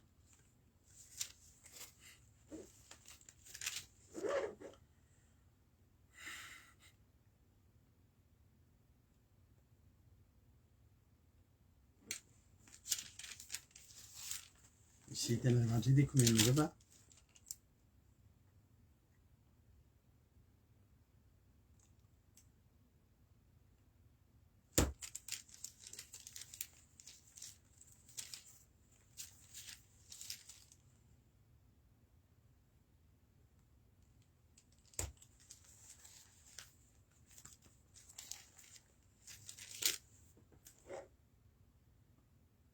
statistique lise je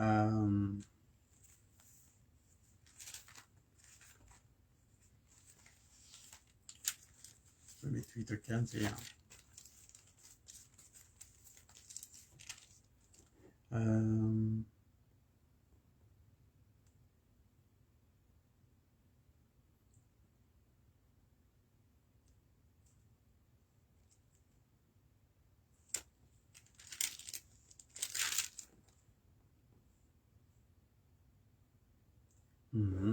eny tsy hitako le tena mandrasika zaraiky fa zao avy kely eo amin'ileo bolana 25-21 teo manao hoe raha anao na fahavalonao dia mehoanina izy, ary raha mangetaeta izy dia meo rano hosotrony.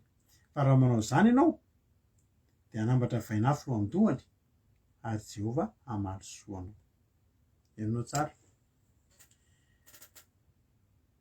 ny fahavalonao eto am-bavaka izy ho ela velona. Tsy mety amintsika ravana zany hoe hitanao ny fahavalonao nahitanao potraka io, ny fahavalonao nahitanao nasiany ratsy io, eto am-bavaka izy ho velona dia ahitany hanandratan'Andriamanitra anao sy hitahian'Andriamanitra ny fiainanao. Alleloia. Raha sanatria maty na maninona dia ianao reriny eo, dia ianao potraka ny hitany farany. Tsy mba tianao hoe izy ela velona dia maninona ianao hoe nametraka ny adinao teo am-pelantan'Andriamanitra. Azafady sotrano kely zay aloha azafady.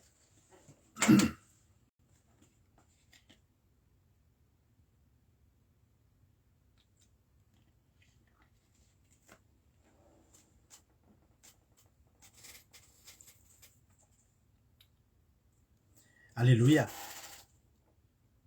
Alao ny fahavalonao hita hoe tahaka ny ahoana ny hitahian'Andriamanitra ny fiainanao e. Alao Andriamanitra hita ary ianao tsara raha mangeta hita izy dia meo rano sotroina dia ranony izy dia meo hanina. Raha manao zany ianao dia hanambatra vainafo eo an-dohany, zany hoe vao hoe mbola hampisy vainafo eo an-dohany ihany nefa ianao ao anatin'izay mbola rinona ihany koa ianao.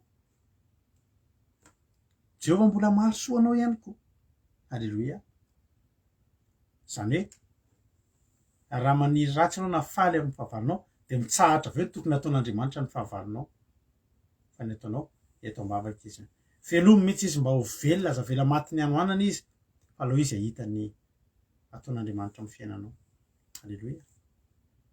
Jesosy niteny hoe any amin'ny Matteo 5 ihany zay le tenin'ny tedaviko teo. Zay le tenin'ny tedaviko teo. Matteo 5 andininy 12. Za kosa milaza aminareo izy Jesosy. Za milaza aminareo izay rehetra tezitra amin'ny rahalandry dia mendrika velohany amin'ny fitsarana. Ary nazovina ianao amin'ny rahalany hoe olom-poana ianao dia mendrika velohany eo amin'ny sinedrony. Ary nazovina manao hoe foky alahy dia mendrika ao any amin'ny farihy mirehatra afo, any amin'ny elo mirehitra afo.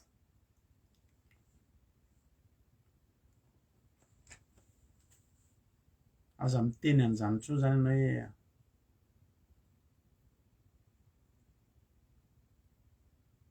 foky alahy, tsisy ilananao, olona tsy aninona, tsisy ilananao le fomba fitenitsika reny. Aza miteny an'ireny tsika. Aleo tsika manambatra vainafo eo an-dohan'ny fahavalontsika. Na tiany na tsy tiany amin'ny fotoana ianao mahararirary an'Andriamanitra tsy mila miteny inona ianao fa fantan'Andriamanitra ny atao. Nefa antenenainareo ihany fa tamin'ny 2016 nisy olona, nisy groupona olona nipirater ny compte-ny mivady. Nahitra ny fotoana elaela ny compte-ny io pirater dia ny message ifandraisanay aman'olona hitany daholo. Olona maromaro izy ireo. Zay tsy nalala ninona. Zay tsy mba matahotra an'izany mihitsy ny compte-ny misy mipirater zany intsony zao. Satria fantatray ny nahazo ny olona nanao an'izany. Teo zany hany zany mijery ny compte-ny, mijery ny compte. Dia zay tsy manana ponin'inona. Fa anankiray tamin'ny zareo ihany no niboraka teo dia niteny zay ke ay kosa dia fa andresaka taman'olona dia resaka taman'olona zay dia nitaparitsaka anazy dia tezitra izy. Ndraiza ny teninareo dia fa ahoana hitanay daholo e. Tsy navelan'Andriamanitra ela koa ka Andriamanitra nge mba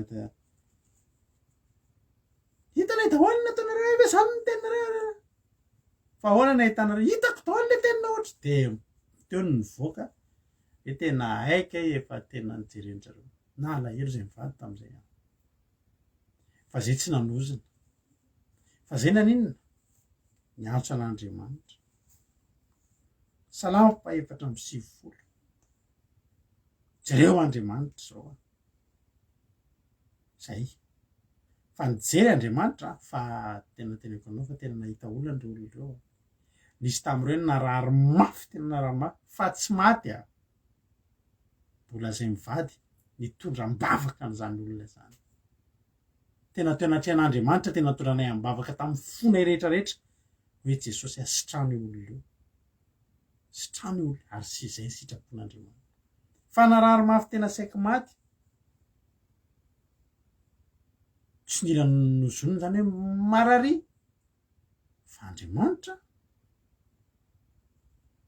nareo aza mba mipirate compten'olona zany za manana namana zay tsy mahay mampiasa Facebook de za manokatra Facebook mbo aty tsy tadidiko tsy moa fa zahako malala ny kôdin'io Facebook io fa nandre mandeha teo amin'ny fiainako ary tsy samby jery message misy fotoana misokatra eo amin'ny sokafy ilay izy olona tsy salama de za manokatra ny compteny masokafo indray le compte fa tsy tadidiko ny de sokafako le compte de misy zavatra amboarina zany le zany hoe mba amboarina le compte Facebook de io fa hitako misy message miditra sanatry de sanatry amiko nijery an'iny message iny ananako ny compte ananako ny kôdy sanatry amiko niditra am'izany satria tsy anahy maika averavana fa compten'olona de piratenao tsy azo manao an'izany fa tsy sitrak'Andriamanitra zany de mivavaha fahavalontsika fahitantsika sitraka anatrehan'Andriamanitra zany ary tadidio fa Andriamanitra ke manana programme amin'ny fahavalontsika ireny araka ny teko taminay zay teko tamin'ny teninao zay hoe za zao tena mba sitraky ny foko zany olona nisoloky anay zany raha hitako zany olona zany raha mahita mbola mitsoka nefa tsy fantany fa raha hitako izy tena enjehako de ataoko bahakely satria raha tsy izy tsotro zao raha tsy teo zany olo zany nampiasain'Andriamanitra tsy nampiasain'Andriamanitra raha tsy teo zany olo zany navelan'Andriamanitra niasan'ny devony nisoloky anay tsotro zao ny fiainanay tsy lasa mibavaka ohatro zay tsy afaka karaza zany hoe 5 taona amin'ny volana marsa zany ka de zay ny teneko anao hoe baba zay manenjika anareo aza manozana fa tsy sitrak'Andriamanitra ny manozonozona olona fa eto amin'Andriamanitra fotsiny ny adinao ny tena zava-dehibe ny resantsika androany zany de ny salamo fa 5:100 de ny salamo fa 4:20 de ao koa ny obolana 24 sy ny 25 azafaly ary indrindrindrindra no matitoko fa 1:20 eto amin'i Jesosy izy le vato manorotoro eto amin'i Jesosy ny aditsika aza entina ny amin'ny avoka aza entina ny azaiza fa eto amin'i Jesosy fa torotoro sy mongomongo ny fahavalontsika raha entitsika eo amin'ny Jesosy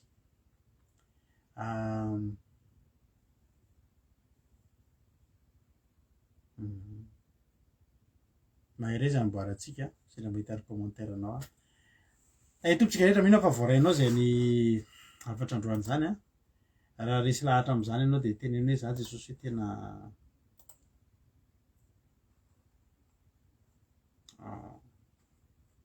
zasika katoan'izany mahasoatsika ny fankataovantsika an'izany teny zany ary tsy tonga fotsiny tamintsika zany fa za mino fa misy olona voakasika zany eto androany ahitanao sosy ahitanao fahasoavana ny tsy manozona ny fahavalonao tsy mora araka teko taminao tsy mora ny manompo an'Andriamanitra misy zavatra zay tsy vitatsika fa miezakitsika vita satria zay ny afatarina fampianatry ny tompotsika de ho tahin'ny tompo de Andriamanitra omba sy tantanantsika tsirairay avy ampiaro zany fa tsy tonga fotsiny tamintsika izany teny zany androany ary za tena teneko anao fa ny tenin'Andriamanitra de midélivrer raha androany ianao vonona ny amotsitra andefitra am'izay zavatra zay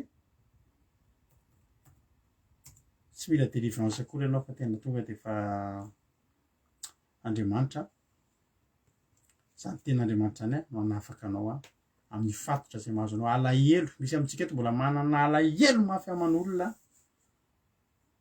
anafaka ny alahelonao idélivrer anao any ny tenin'Andriamanitra de ndeto tsika ty raha mahafinaritra be ty vofaiko le hira satria lava nefa voamana tato fa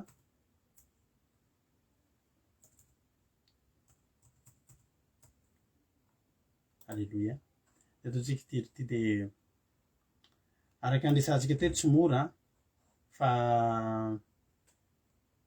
ataontsika ary ny avitantsika hanao an'izany de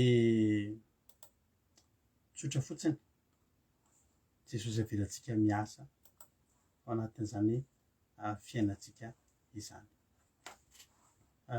miandry kely mino fa voaraintsika ny ten'Andriamanitra tamin'ity androany ity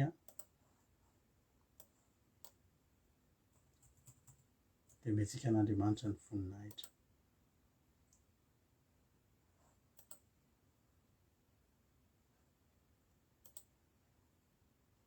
Alleluia. Mankasitraka antsika nahatrany hatramin'ny farany de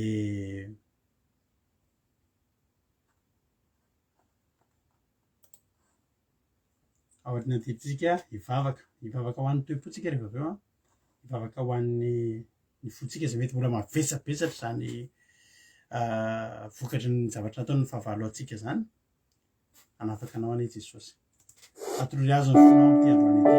Alleluia.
Joueur 1, prêt.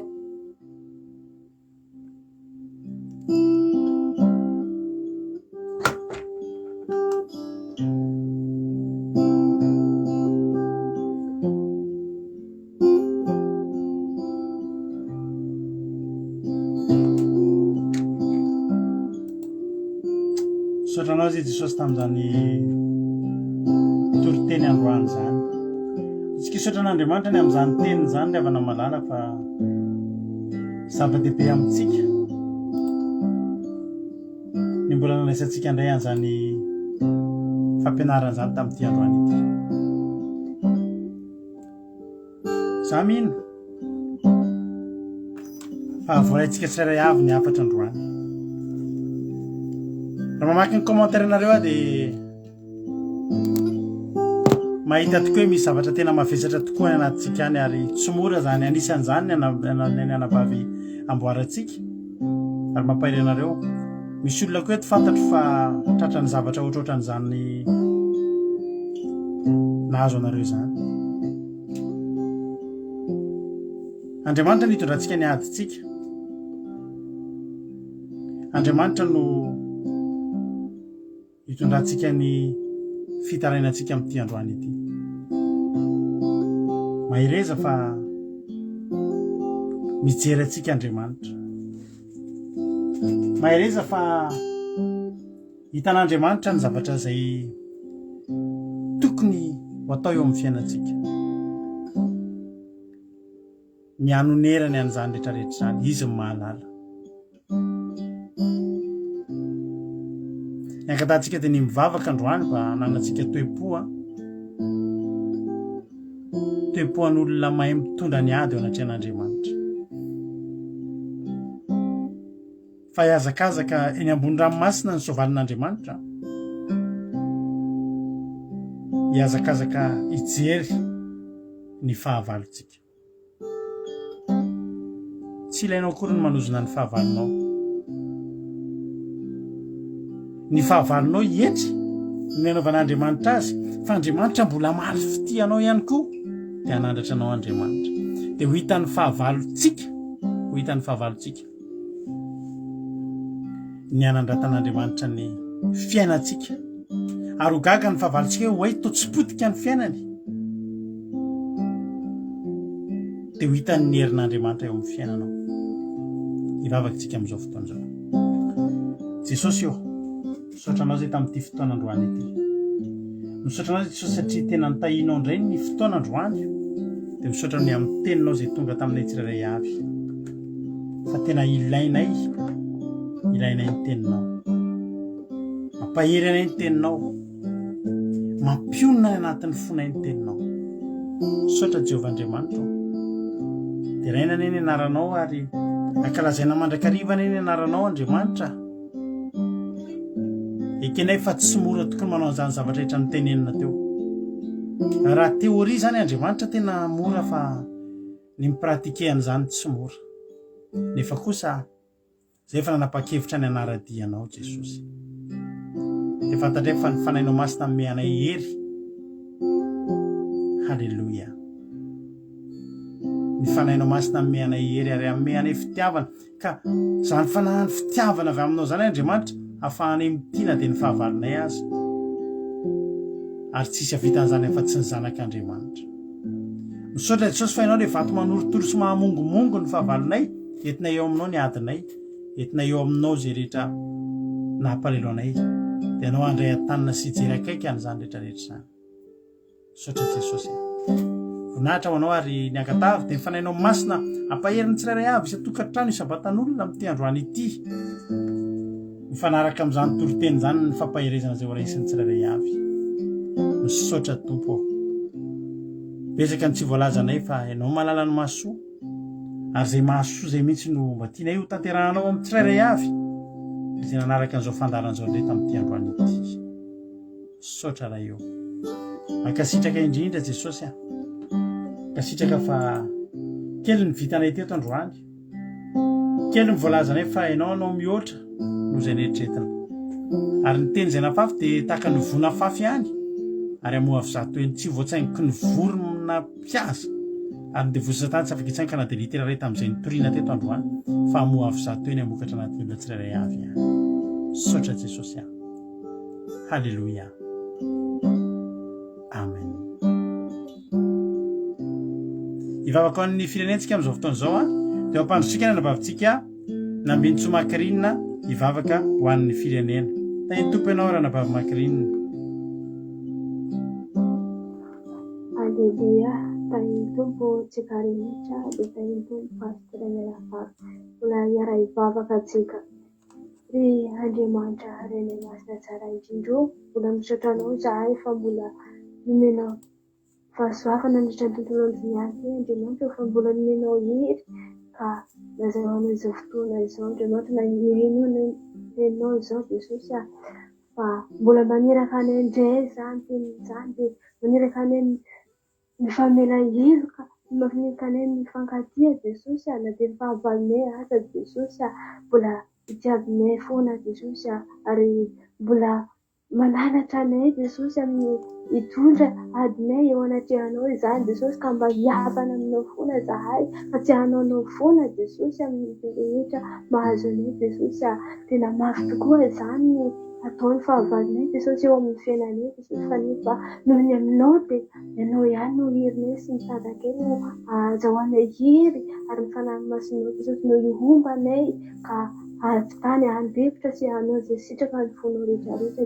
Jesosy koa dia mamindrafo aminay amin'izay rehetra nataonay hatrizay Jesosy na dia mbola nifanozona tokoa izahay sy nifanaratsy tena amin'ny fiainanay Jesosy dia mamela helokay Jesosy amin'izany Jesosy koa indro ankehitriny Jesosy mivavaka ho an'ny firenenanay tsy miafiny aminao Jesosy izany firenena malalanay izany Jesosy tena mafy tokoa izany ataony vahoaka amin'izany firenenanay izany Jesosy misy fanaovana teny ratsy fanaovana zavatra tsy araka ny sitraponao rehetrarehetra Jesosy ao amin'ny firenenanay avokoa Jesosy tena mamindrafo amin'izany firenenanay izany mamela heloko amin'izany firenenanay izany Jesosy jereo Andriamanitra nireo mahantra sy nireo kambosy Jesosy ny mahantra koa jereo Jesosy tsy manakany kohanina ny nanikotafiana indray fona tsy ahita amin'ny fiainana mandrakizay tokoa Jesosy ahoana no ataony vahoaka izany firenenanay izany Jesosy tsy miafinao izany fa tena ao anatin'ny fahantrana tokoa izany Jesosy mamela heloko izy ireo dia mamindrafo amin'izy ireo dia kasio masinao ny fony tsirairay aby ny vahoaka ny any am-ponja ny mpitondra fiangonana Jesosy ianao no hantarika ny lalina andeha amin'ny fahamarinana izy andeha amin'ny fahamarinanao Jesosy ka hivavaka sy hanomponao andeha hitandrina ny teninao andeha mihaino ny teninao andeha amin'ny fahamarinanao sy ny lalina fiainana mandrakizay izany Jesosy koa apetraka filateranao Jesosy ny fianakaviana Jesosy izay rehetra mbola mitondra ny fanompoan-tsandry rehetrarehetra mbola mandraka Jesosy ka tapahary Jesosy tokoa izany fanompoan-tsandry izany firenenana izay Jesosy tena mamindrafo amin'izy ireo mamela heloko izy ireo Jesosy diovy amin'ny rano masina ny fon'izy ireo Jesosy mba jereny ny mason'endrafonao izy ireo Jesosy ny mpitondra firenenanay Jesosy indrindra indrindra ireny mpitondra mpino koa ao anatiny Jesosy aoka mba tsy hanompo amin'ny fahazatana Jesosy fa ilay tandrina ny lalanao tandrina ny fahamarinanao Jesosy fa hitianao ary hikatsika fiainana mandrakizay izany Jesosy izany no azahoanay fiadanana koa ka hifamela heloka ny olona tsirairay azy fa tsy hajanozina amin'izany vahoaka amin'ny firenenana izany ka hapotika ny fiainan'izy ireo Jesosy dia mamindrafo amin'izy ireo mamela heloko izy ireo Jesosy ho indro ankehitriny Jesosy ny saraketo izahay dia ny fanatrehanao Jesosy mbola hiaraka amin'ny tsirairay azy ka hitondra fahasoavana amin'ny tokantrano tsirairay azy ary hanome toromasimamy ary hitantana any amin'ny izay rehetra mbola andehany miasa mahazo tontolo maraina Jesosy ary dia tagnanao mahery sy ny famindramponao ary ny fahasoavanao no hitantana izy ireo Jesosy misaotra Jesosy amin'ny teny izay nomenao eto ny fotoana rehetrarehetra Jesosy tena tsara loatra ianao Jesosy malala ohatra tena amin'ny anaranao Jesosy Kristy tompony anaovako izany zavaka izany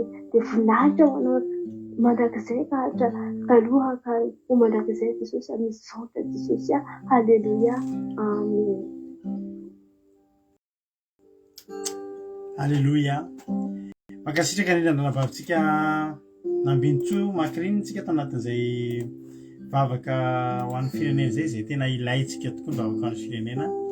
Mankasitraka anao ary dia Andriamanitra malifity anao tamin'ny asan'Andriamanitra izay nataonao teto indray fa zava-dehibe loatra izany ka dia mankasitraka vavaka mamy sy matsiro dia Andriamanitra malifity tombozitra mitombo fahasoavana tongava amin'ny ambony indrindra ranambavy a makirinina ka zay tahiny tompo a ianao sy ny ankonanao tapitra eto ny fandarantsika tapitra fa ny fiarahantsika tsy tapitra raha miditra ao amin'ny site web ny Aki Radio vaovao ianao a Aki Radio point radio 12345.com lasa tsotra be izy fa tsy misy an'ilay 3W intsony a averiko Aki Radio point radio 12345.com dia afaka mihaino a ny onjapeo ianao a Aki Radio a misy totezaky ny adiny telo amin'ny ray amin'ny efatra amin'ny fito amin'ny folo maraina raha pitso amin'ny folo maraina averinao zao fandarana zao raha sy natra voalohany ianao dia mbola misy toteny avao koa amin'ny ray amin'ny efatra amin'ny fito ariva tsotranao fa raha tsy teto anao dia nangingina rery teto zay Jesosy amaly fity raha mbola tsy tonga amin'ny ralandry Jesosy a ka tahin'Andriamanitra averinay natao tsika dia eo aneto indray tsika raha pitso tahaka izao tahiny Jesosy a mahereza daholo a tahiny Jesosy